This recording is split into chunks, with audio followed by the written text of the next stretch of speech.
Hi, this is Scott Garibay, and today I want to talk about Faunel, the gate town in Planescape Adventures in the Multiverse, the latest Dungeons and Dragons canon hardback, right? Of course, with its D&D Beyond digital center, right? But I've already talked about specifically the gate itself, and so I've already talked about the gate itself, and I've specifically talked about the Beastlands. But today, what I want to talk about is the power struggle within Faunel, right? So first of all, it's very interesting. This gate town, I actually think Faunel is the best constructed of the gate towns that I've read about in Planescape Adventures in the Multiverse so far. And what I thought was really fascinating, right, was how valuable things are in Faunel, and it's really an overflow from the Beastlands, right? But they talked about these these cedars, like these trees, and the limbs being as strong as iron, but it's wood, so it would float, right? And then the idea that there are plants that grow there that could easily provide powerful medicines, right? And that even the verdancy of the Beastlands, which overflows into Faunel, there's a lot of food there. There's a lot of resources there, right? The animals, some people hunt them, right? So there's a lot of value in Faunel, and where there's value, it doesn't cut it. You don't have to wait long, right? Where there's value, you will very soon be looking at an issue of a power struggle to control that value, right? And there is a power struggle within Faunel that goes across 3 different types of animals. Okay, the first are carnivores, right? And there is a saber-toothed tiger that is the leader of all the carnivores in Faunel, and his name is Ebon-Claw, right? And Ebon-Claw is dangerous, right? He is a predator, and he leads the predators. He leads the carnivores, right? And then opposing him is Ophelia, okay?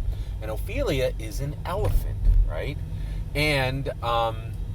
And specifically, she leads the herbivores, right? And and these are creatures that have all of their regular powers. They are in literally the shape of the animals they are, but they're awakened. They can talk, right?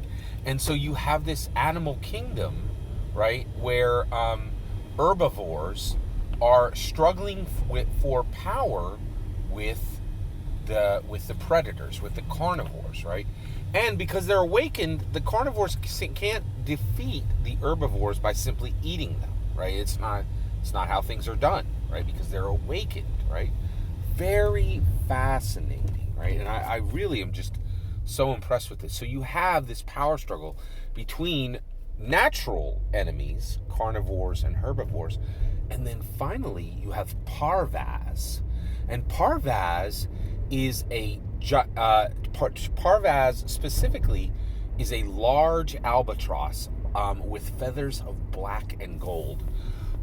And I particularly love this, that in the book it said, use the giant eagle stat block, which I thought was really neat. They're like, we don't need to make an albatross like in the monster manual. And they don't, right? I think it's good that we're using templates, and this is very good. But finally, Parvaz, this kind of grim and dour albatross with black and gold feathers, represents the aerovores, right? Yeah, and they could be eating meat, they could be eating plants, but they eat it in the air. They're aerovores, right? So you have the herbivores and the carnivores and the aerovores all fighting for power within Faunel, right?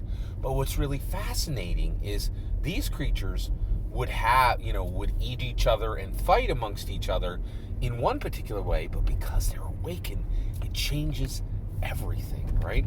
And Faunel really is like this massive trigger for adventure, right? And when the player characters get there, they're going to have to choose, right? Like these specific 3 groups are struggling, right, to control the resources of Faunel, this incredibly important gate town. And I am absolutely astounded at how many adventures and how much, like controversy and conflict is being built into these gate towers with 2 pages. And the way that's done is Hasbro D&D goes and gets the best game designers they can.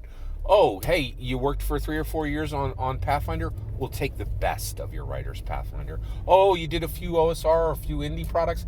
We'll take your best. Now you're on D&D. And you're the best talent, and now you're on the best game, right?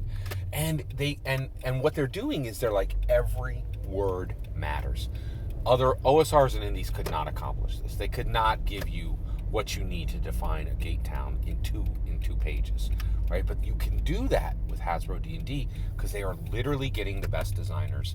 They have physical places to have these people work. They have conference rooms where they can get together. They can think, they can play, they can, really put something real together. And it shows. I love Faunel, and I love this herbivore, carnivore, aerovore power struggle, right? Parvaz versus Ebenclaw versus Ophelia, right? And when the players come in, they will have to choose, right? Love it. Every single word of that is my humble opinion. What is your favorite gate town? I'd love to hear what you're really digging. What are you carrying out from Planescape Adventures in the Multiverse? I'd love to hear your thoughts. Let me know in the comments below. Please consider subscribing and have a wonderful millennium.